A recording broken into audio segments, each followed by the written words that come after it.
The cold wind bit at my face as I ventured deeper into the heart of the Olympic National Forest. My mission was clear: to document rare medicinal plants for my research.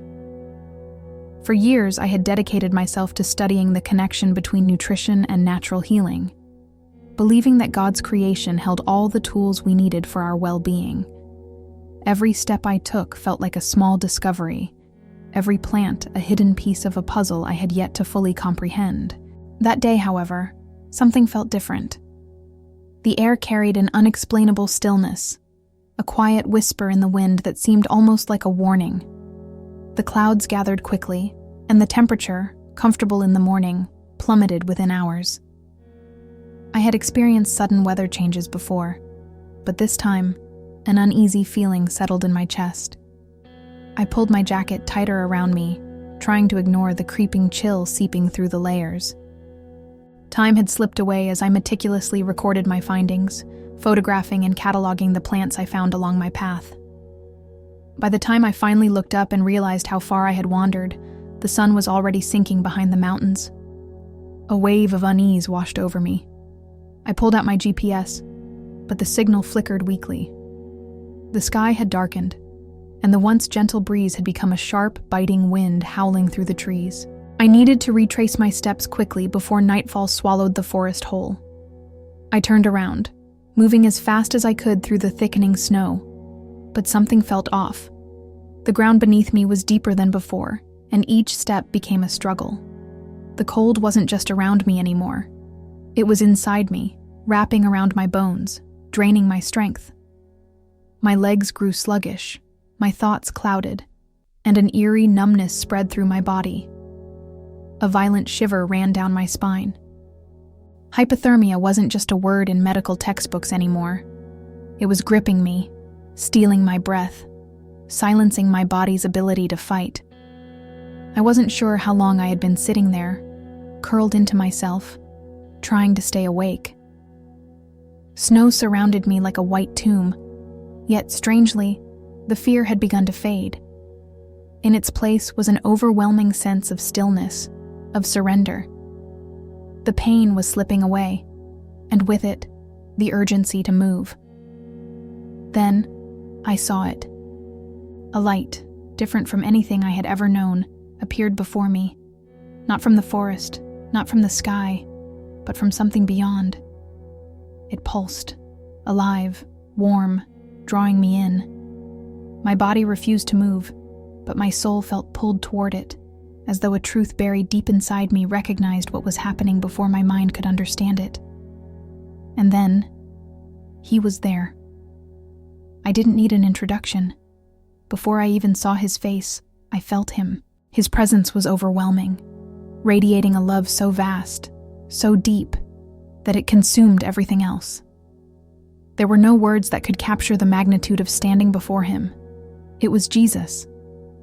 And in that instant, I knew that everything I thought I understood about life and death was only a fragment of the truth.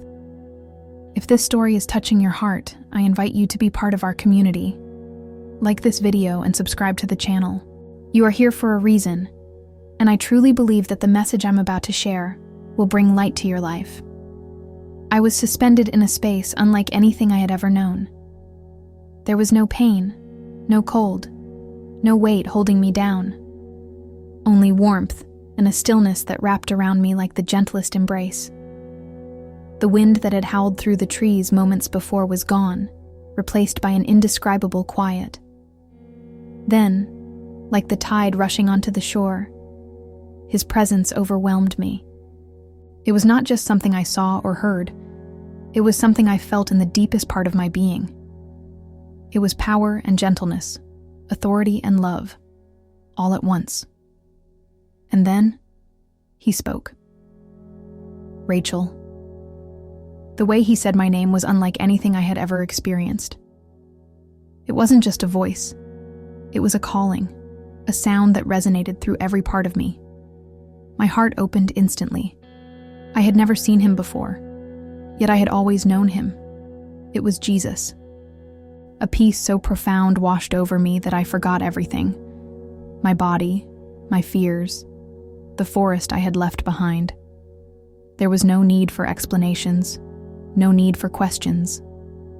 I knew without a doubt that he had always been with me, even in the moments when I had been blind to his presence. But then, his expression shifted. There was love in his eyes, but also an urgency that made my breath catch. "I must show you something important," he said. "My children are walking in deception without realizing it." At his words, the space around us changed. Suddenly, images began to flood my mind, like a veil being pulled back to reveal a hidden reality. I saw the world as I had always known it. Cities filled with light, streets bustling with people, couples exchanging gifts, flowers and words of affection. Valentine's Day, a celebration I had never questioned before. But then, something else emerged. I saw beneath the surface. Beneath the smiles, I saw the pressure, the silent expectations, the unspoken pain. Men scrambling to meet impossible standards, women feeling forgotten if they weren't showered with attention.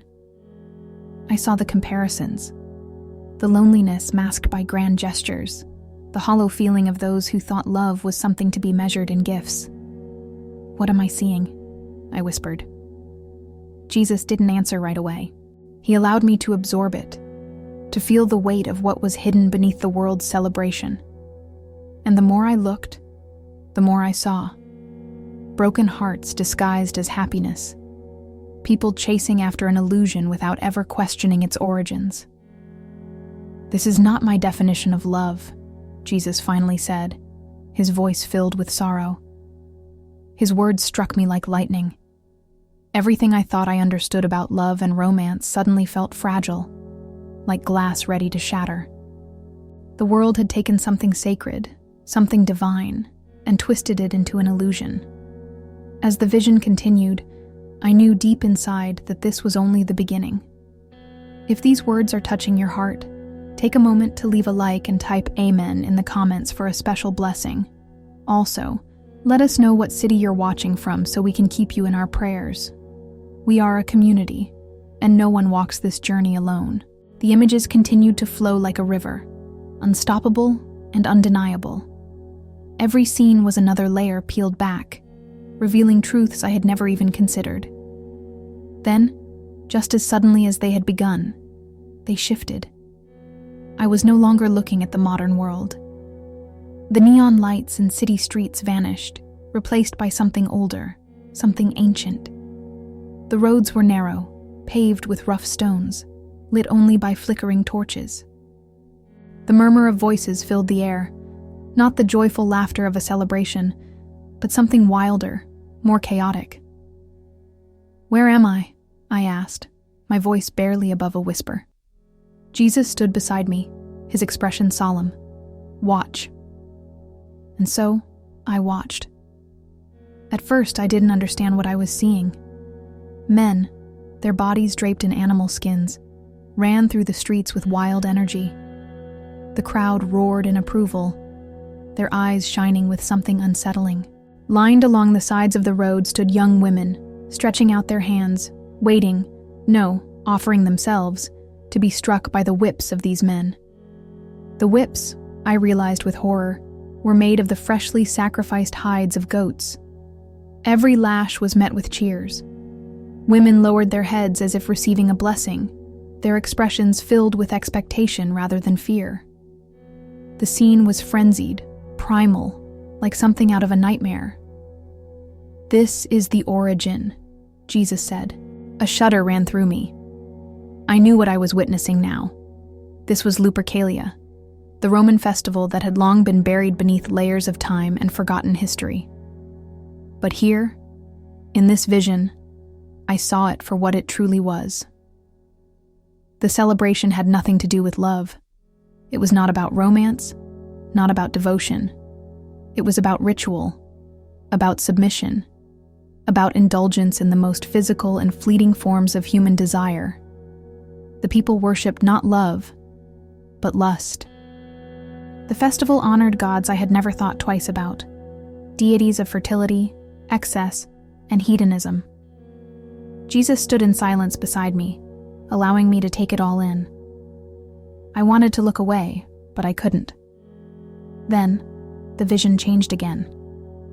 The crude, blood-stained streets of ancient Rome faded, replaced by something more familiar. Cathedrals, grand and imposing, filled with gold and the scent of burning incense. But the celebration had not stopped. It had only been rebranded. I saw religious leaders, dressed in flowing robes of red and gold, making declarations to the people.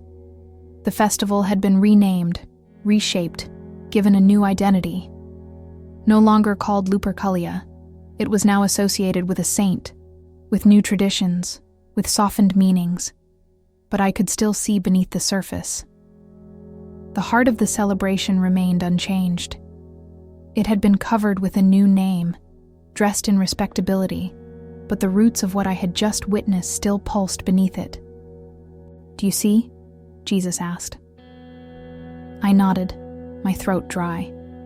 Love, real love, had never been the foundation of this day. It was never meant to be about devotion, about faithfulness, about the kind of love that God designed. It had always been something else entirely, and the world had accepted it without question. The weight of what I was seeing crushed me. If this was only the beginning, I wasn't sure I was ready for what came next. If these revelations are opening your heart, take a moment to leave a like and type Amen in the comments for a special blessing. Let us know where you're watching from so we can pray for you.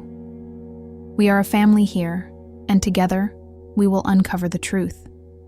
As the weight of the vision settled over me, the light around us shifted again. The images of ancient Rome and its hidden truths faded, replaced by a stillness that made my heart race in anticipation. I knew Jesus was about to reveal something even deeper. "You've seen how this day began," he said. "Now, you must see what is hidden in the spiritual realm." Before I could respond, the world around me transformed. I found myself hovering above a modern city, bright with neon signs and bustling with life. The familiar Valentine's Day decorations were everywhere. Roses in storefronts, heart-shaped balloons floating in the hands of young couples, endless advertisements encouraging people to prove their love with extravagant gifts. It was a scene I had always found normal, even beautiful. But then, Jesus stretched out his hand. "Look beyond what your eyes can see." And in an instant, the veil was torn away. What had once seemed like a harmless, joyous occasion now revealed its hidden layers. Behind the smiles and celebrations, I saw invisible forces at work. Shadows slithered between couples, whispering insecurities, planting seeds of doubt and disappointment. People exchanged gifts, yet their hearts remained restless, searching for something more. I saw women feeling unloved because they didn't receive the perfect gesture, and men burdened by expectations they could never fully meet. I saw marriages struggling under the weight of comparison, love being measured by material things rather than true devotion. And then, I saw something even more chilling. A vast, unseen altar stretched out over the city, an altar not built with stone, but with human emotions, desires, and sacrifices. People unknowingly laid their love, their self-worth, their expectations upon it, offering their hearts to something they did not understand. "What is this?" I asked, my voice barely above a whisper. Jesus turned to me, his expression solemn. "It is the cost of deception." I felt my chest tighten. All around me, people were giving themselves away to an illusion, believing they were celebrating love, when, in reality, they were caught in a cycle that drained their spirits. "Many of my children do this with pure hearts," Jesus continued. "They do not know what lies beneath, but ignorance does not make the deception any less real." Tears stung my eyes as I witnessed what had been hidden in plain sight. The enemy did not need to fight openly. He only needed to replace truth with a beautifully wrapped lie, and the world had accepted it without question. "Love is not about a single day," Jesus said gently. Love is not about validation through gifts or gestures. True love is steadfast, sacrificial, and constant. It is not bound by a date on the calendar. I looked down at the city below, my heart breaking for those who had unknowingly placed their hope in something that could never satisfy. Jesus' voice was filled with both sadness and love. This is why you must see the truth. I nodded, swallowing the lump in my throat. Deep inside, I knew this revelation was only the beginning. The weight of what I had seen pressed against my chest. The deception had been so masterfully crafted that most people had no idea they were walking in it. But now, I understood. And yet, I sensed there was something more, something deeper that Jesus wanted me to grasp. The city faded from view, and suddenly, I was no longer standing above the modern world. Instead, I was in a place of indescribable beauty. A garden, untouched and perfect, where every leaf seemed to hum with life. The air was warm, fragrant, filled with a peace that I had never known before. In the center of the garden stood a man and a woman. Their faces glowed with serenity, their eyes reflecting something purer than anything I had ever seen. There was no fear between them, no insecurity, no need to prove their worth. The love they shared was unspoken, but undeniable. "This was my design," Jesus said, his voice filled with deep tenderness. Love that does not need validation, that does not rely on fleeting emotions. A love that is whole. Tears welled up in my eyes. This was love as it was meant to be, pure, unshaken, free from the chains of expectation and performance. Then, in an instant, the scene shifted. I saw another man, kneeling on a stone, his face streaked with tears. His breathing was ragged, his body trembling under the weight of something unseen. Darkness pressed in around him, trying to consume him, but it could not. His love was stronger. It was Jesus, in the Garden of Gethsemane.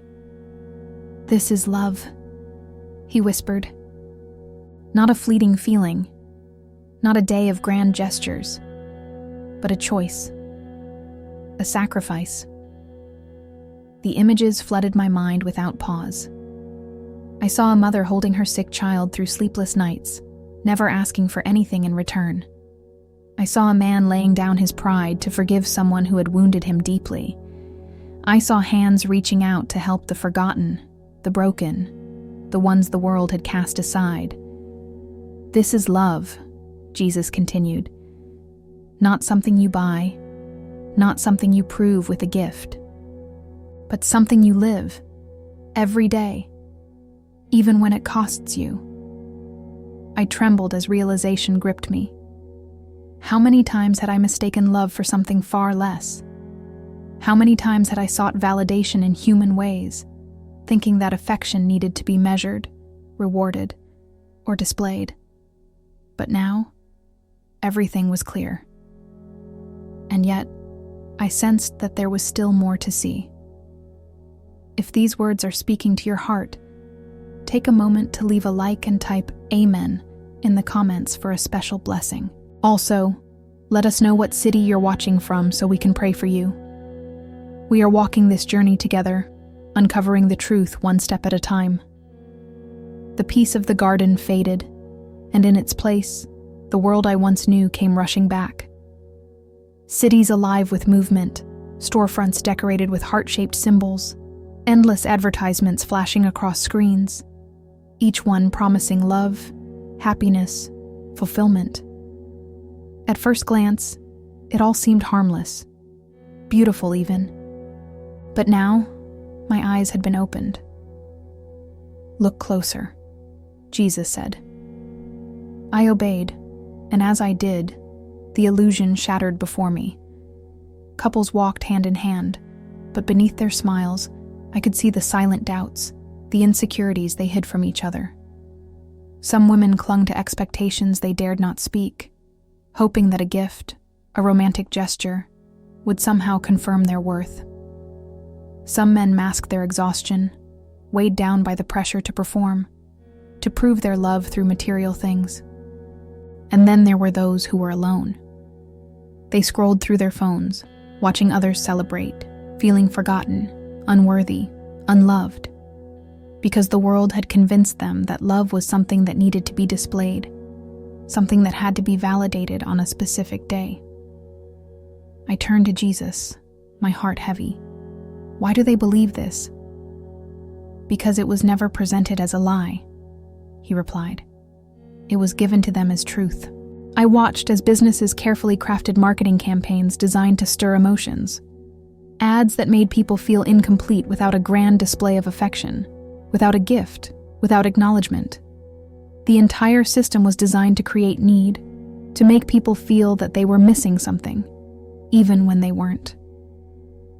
Love has been commercialized, Jesus continued. It has been reduced to something measured by money, by grand gestures, by temporary emotions. But love was never meant to be bought. Love is not a transaction. I swallowed hard. The deception was so subtle, so embedded into culture, that no one questioned it. People believed they were simply celebrating love, never realizing that they were participating in something much deeper, something that did not originate from God's design. Many of my children follow this day with good intentions, Jesus said gently. They do not know its roots, nor the spirit behind it. But what is born from deception cannot produce truth. Tears filled my eyes as I saw how deeply woven this illusion was into the hearts of millions. They weren't at fault. They had simply never been told.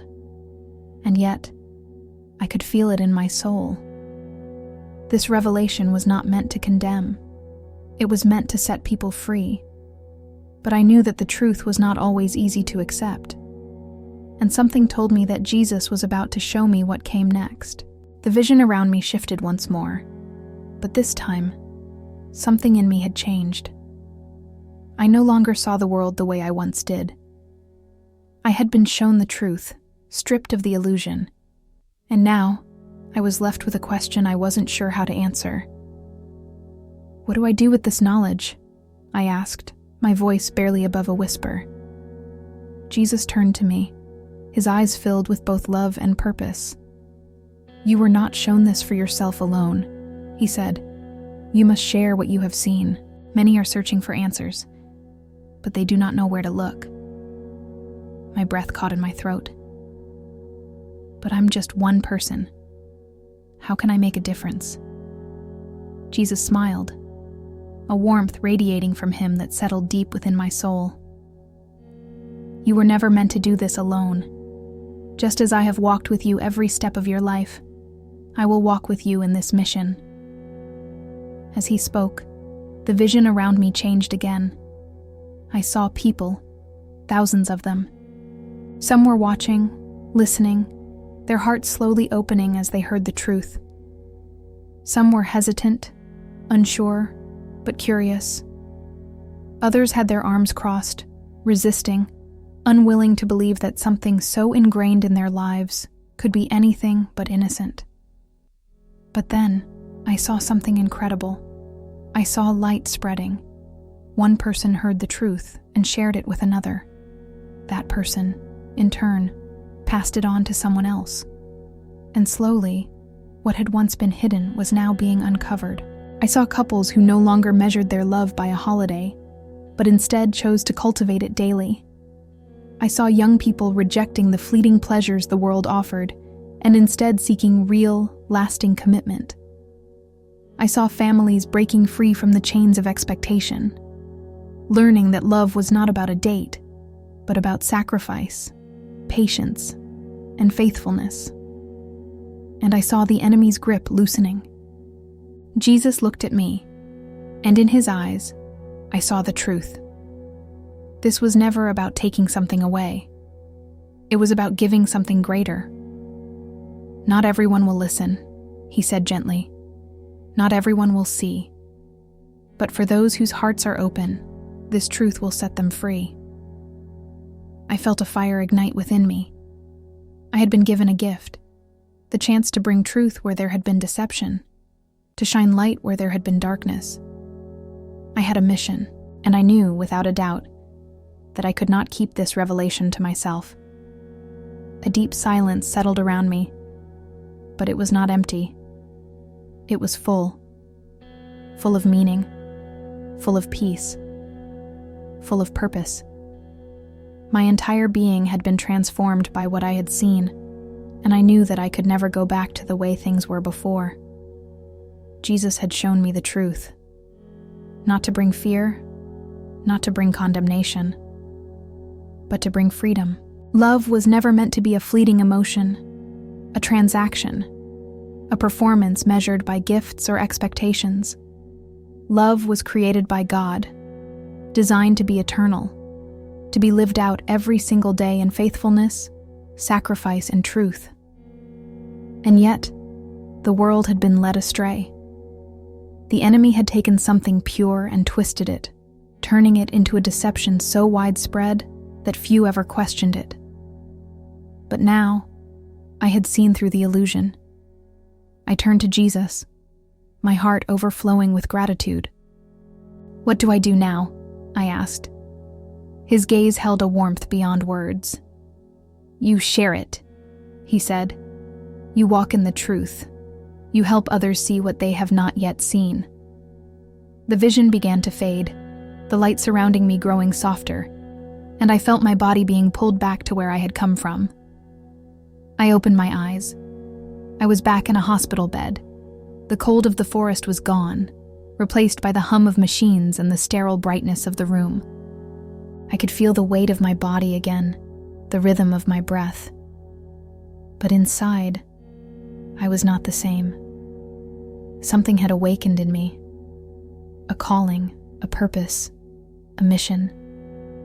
I had been given a truth that I could not keep to myself. This was not just about a holiday. It was about breaking free from the illusions the world had accepted for too long. It was about returning to real love, the love God had always intended for us to live. And now, I had to share it. Thank you for being with me on this journey. I pray that what you have heard today has opened your heart and drawn you closer to the truth. But this is not the end. There is another powerful revelation waiting for you, something that could change your life forever. All you have to do is click on the video appearing on the screen right now. Don't miss what God has prepared for you. God bless you, and amen.